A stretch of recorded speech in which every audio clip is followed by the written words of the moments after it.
Salut à tous, j'espère que vous allez bien. On se retrouve pour une nouvelle vidéo où je vais vous expliquer comment on trade du rotationnel et comment on sait qu'un marché va être potentiellement rotationnel. Donc voilà, n'hésitez pas à liker, à commenter si vous avez des questions, à nous rejoindre sur le Discord. Donc déjà, en pré-market aujourd'hui sur le pétrole. Bon, le pétrole, c'est pas simple en ce moment avec tout ce qui se passe en Iran, c'est assez volatile. On avait un gamma positif, donc rotationnel, et on était assez bullish sur les options et le momentum. Donc on cherche plus des achats vers le bas, et si on les voit pas, ben, on peut quand même prendre des ventes en haut. Donc je vais vous montrer les niveaux, et ensuite pour savoir si on va faire du rotationnel, on sait que sur le market profile, si on ouvre dans la fourchette de la veille, hein, on a l'open là, on a la veille ici. Ça, c'est l'overnight qui est aussi rotationnel et un petit B, un D, quoi. Et donc ça, c'est la journée de hier, donc on est quoi? On est jeudi, de mercredi. On ouvre à l'intérieur, donc quand on ouvre dedans, on a 80 de chances de faire du rotationnel. Quand on ouvre à l'extérieur, on a 80 de chances de faire du directionnel. Donc on savait qu'on était en rotationnel. Présentation rapide du Discord OFA. Donc le Discord OFA, 4 choses, c'est quoi? C'est un Discord de compétition de trading où deux teams s'affrontent. Donc d'un côté, on a la team Le Cercle, orienté indicateur classique. Et de l'autre côté, on a ma team, la team OFA, orienté indicateur order flow, market profile. Donc des compétitions ont lieu chaque mois, il y a des gains en cash pour les meilleurs traders, des bonus pour les meilleures teams. On se retrouve aussi autour de tournois de poker, de soirées événements, où sont aussi distribués des gains en cash.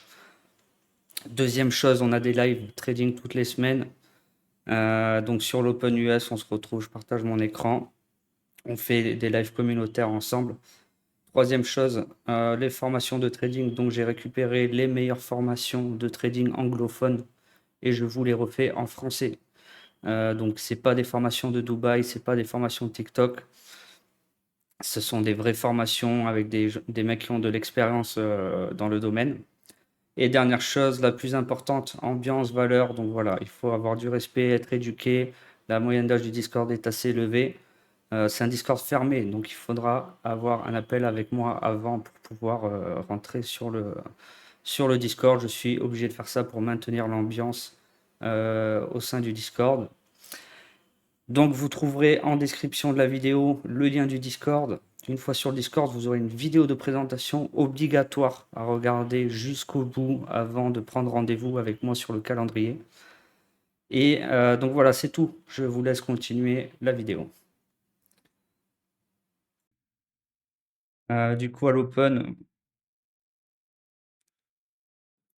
bon, là on voit toutes mes positions violet. Voilà, l'open il a eu lieu ici à 9 h. Donc j'avais ces deux niveaux en bas. Donc ce qu'on va faire avec les liquidités, je vais essayer d'élargir ça un peu plus.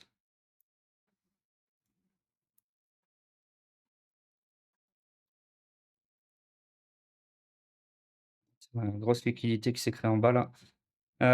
Donc en rotationnel, les liquidités, on va les fader, c'est-à-dire on va acheter celle du bas et on va vendre celle du haut. Donc ici, je savais que j'en avais deux. J'avais celle-là et celle-là.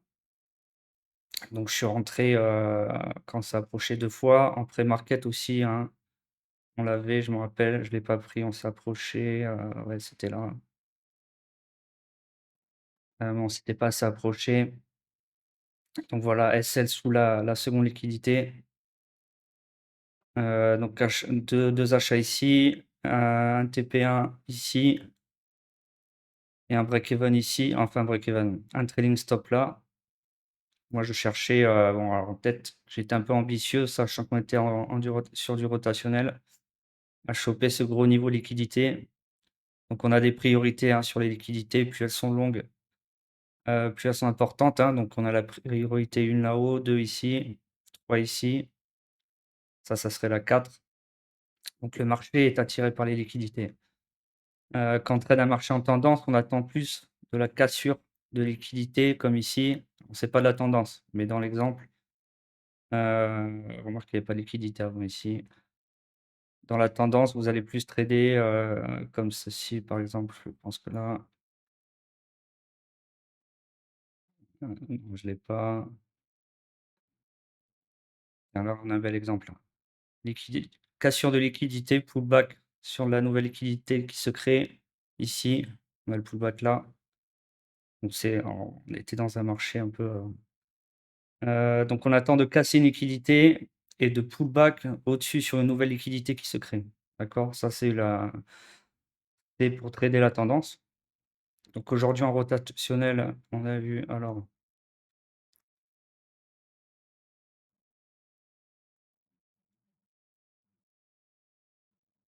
d'ailleurs j'ai loupé un autre trade à cause du live là, j'ai vu. Enfin, du live.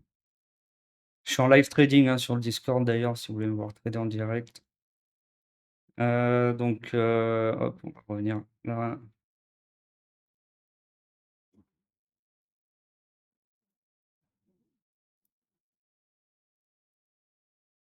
Mon premier trade pris là, 2 entrées, TP1 et TP2, on le voit pas, je sais plus où il a été. Donc vous voyez, j'ai suivi le prix, j'ai dû être pris là-bas, ouais, TP2 là, je viens de le voir à l'instant, il a disparu. Il est là. Et TP2 là. Le trading stop en fait, je fais un TP1, assez safe.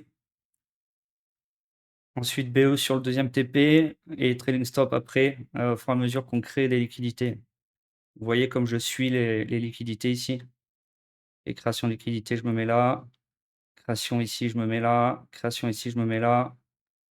Hop, là, je me suis mis là, création de liquidité. Là, ça a disparu. Je me suis remis en bas. D'accord, j'essaye de suivre. Là, j'ai eu chaud. Donc, c'est pour ça qu'il faut, vous voyez, là, j'ai pas été pris. En trading stop, vous suivez les liquidités. Là, j'aurais dû même la mettre en dessous, hein. J'aurais pas dû rester là. Et après, voilà, je suis monté. J'ai suivi ici ce mur, bam, et ici, j'ai été pris.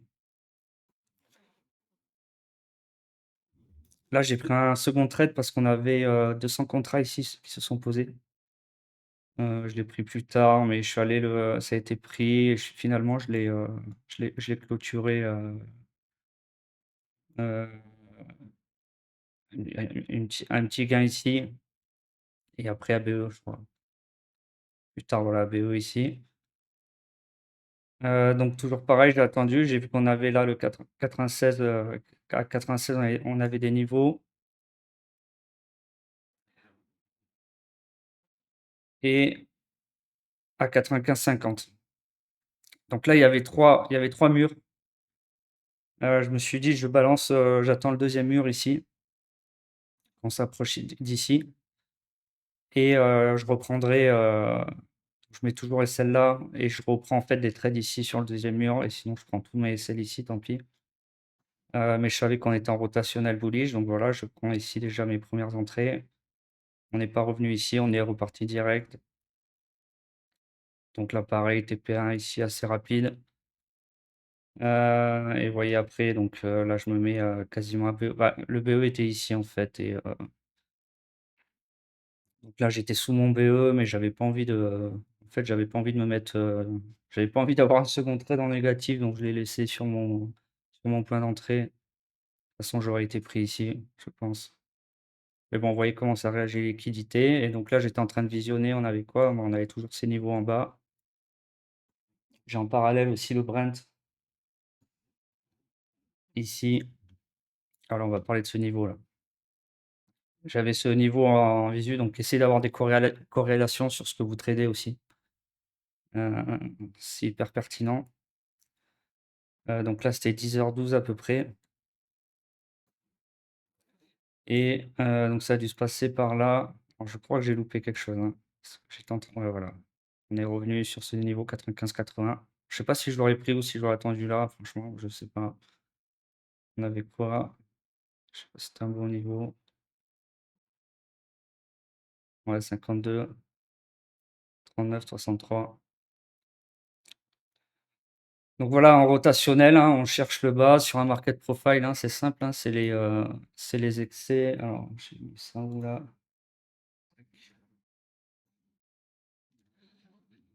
Vous voyez, vous tradez, en fait, vous achetez les excès hors de la value et vous vendez, heu, les excès hors de la value en haut. Ça ment pas, hein, c'est rotationnel, donc n'essayez pas de rentrer là-dedans et là, c'est pareil sur un bookmap. Vous êtes entre de fortes chaleurs, donc ce qui nous intéresse, c'est de les prendre en haut ou en bas pour les acheter ou les vendre. Donc aujourd'hui, comme je vous ai dit, on avait une préférence au niveau des options, qu'on vienne plutôt chercher le bas, donc j'étais bien content que ça arrive, sur ces plus bas là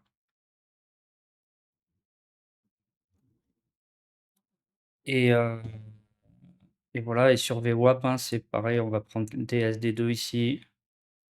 Vous pouvez retrouver les niveaux sur VWAP. Alors c'est toujours mieux, hein, pardon, je vous ai pas mis le si on y est dessus. Les SD2, donc c'est toujours mieux la carte des liquidités, hein, mais voilà et après souvent moi je vais TP1 le VWAP. Donc je crois que j'ai la première entrée là, la seconde ici, tac, TP1, TP1. Ne soyez pas pressé à l'open, quand on est à une journée rotationnelle, il faut toujours attendre